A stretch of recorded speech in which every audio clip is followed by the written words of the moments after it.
In an ideal world, parents should protect their children from anything harmful.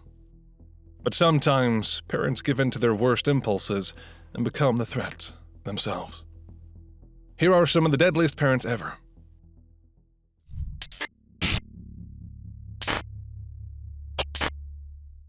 Rendell Hoagland and his girlfriend, Cindy Warren, seemed to lead a quiet life in West Kane Township, Pennsylvania. From the outside, they looked like an ordinary couple. But for Rendell's 12-year-old daughter, Melinda, life was anything but peaceful. Behind closed doors, the young girl endured constant abuse from the people who were supposed to care for her. Cindy, already known to authorities for a violent past, had been involved in the death of a 2-year-old child. Though she claimed her then-husband was responsible, there were still questions about her role. Despite her troubling history, Rendell welcomed her into his home. In November 2023, Melinda was pulled out of public school and placed into homeschooling. At first, it seemed like an innocent decision, but soon there were red flags. Concerned staff at her school had already contacted state authorities about her well-being, having noticed worrying changes in her behavior and appearance. This switch to homeschooling wasn't about education.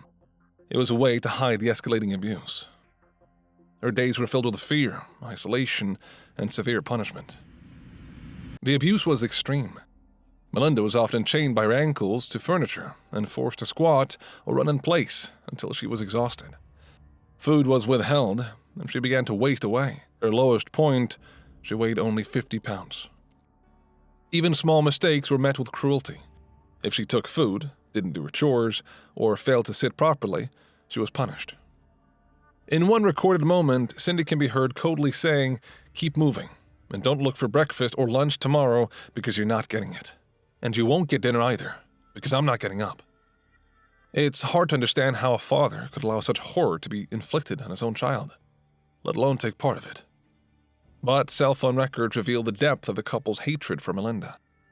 Rendell and Cindy exchanged text messages discussing new ways to torment her. Their cruelty knew no bounds. Even more disturbing, Cindy's own child, who lived in the same house, was never treated this way.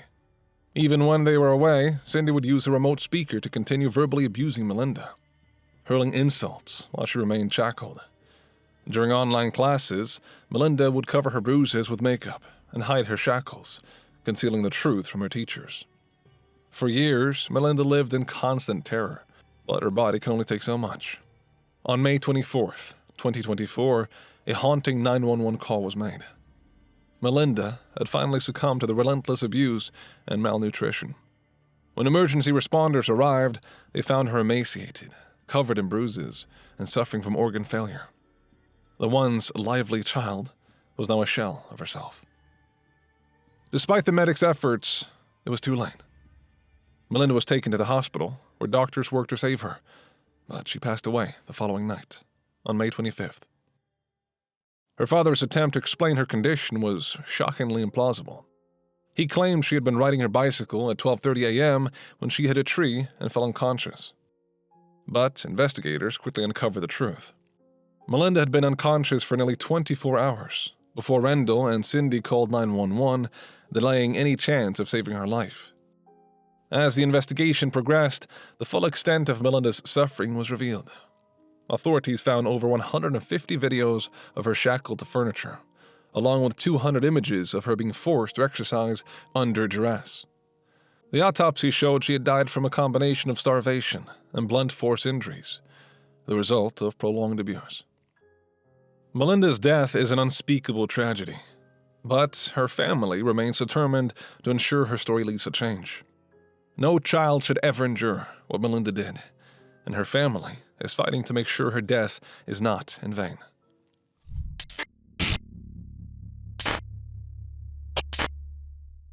Sascha and Maja Wensing lived in the Oberhausen area of Germany, with their 3-year-old daughter, simply known as Elle, and 2 other children.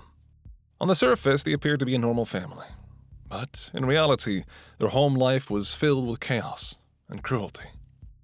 Both 39 years old, Sascha and Maja's marriage was falling apart, and they were on the verge of divorce. But their troubled relationship wasn't the only serious issue in the household. There was something far more sinister happening. While every child gets disciplined at some point, the Wensings took it to an extreme. Their idea of punishment went beyond normal parenting and crossed into severe abuse. The little girl was often tied up and locked alone in a dark basement for hours or even days.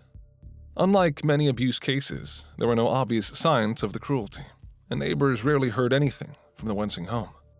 As a result, the abuse went unnoticed for a long time. However, some in the community did suspect something was wrong. Concerns about Elle's safety were reported to the welfare department, but no decisive action was taken to remove her from the home. Her parents didn't just mistreat her, they despised her. In text messages between Sascha and Maja, Maja expressed her frustration with Elle, saying,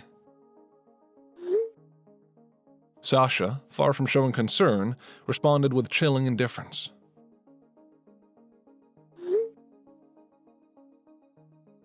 On October 1st, 2023, Elle had been locked in the basement for several days, a routine punishment in the household.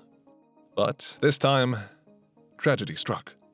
She was given a bowl of porridge to eat, but with her mouth taped shut, she choked on her own vomit and suffocated. Horrifically, her parents were aware of her suffering.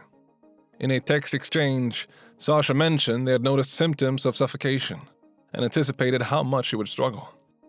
They watched as their daughter slowly suffocated. When they realized Elle had died, the couple didn't call for help. Instead, they tried to cover up the crime. Sascha disposed of her body by dumping it in the Rhine-Herne Canal. He used a camping handcart, one that Elle and her siblings had once played with, to transport the body to the riverbank. For days, her body lay undiscovered in the water while the couple tried to act as if nothing had happened. It wasn't until Sascha eventually confessed to the police that the full horror began to emerge. He claimed it was an accident. 5 days after Elle's death, her body was recovered from the river. The autopsy confirmed the toddler had choked to death. As the investigation continued, police found more incriminating evidence. Besides the text messages, detectives uncovered physical evidence in the home pointing to long-term abuse. The authorities were now convinced Elle's death was not an accident. It was the result of deliberate, ongoing torture. The discovery of Elle's body and the details of her abuse shocked the local community. Many were left wondering how this could have happened under the nose of child welfare authorities. The welfare department, which had received reports of suspected abuse, faced harsh criticism for failing to act in time. 7 employees were investigated as a result, though none were ultimately arrested. The community expressed their grief with tributes left outside the family's home. Flowers, cards, and pictures, showing love for a child who'd been failed by those closest to her. Sascha and Maja were both arrested and charged with murder. During their trial, the couple's text messages, combined with forensic evidence and witness testimony, left little doubt about their guilt. Both were sentenced to life in prison, with a minimum of 25 years before parole could be considered.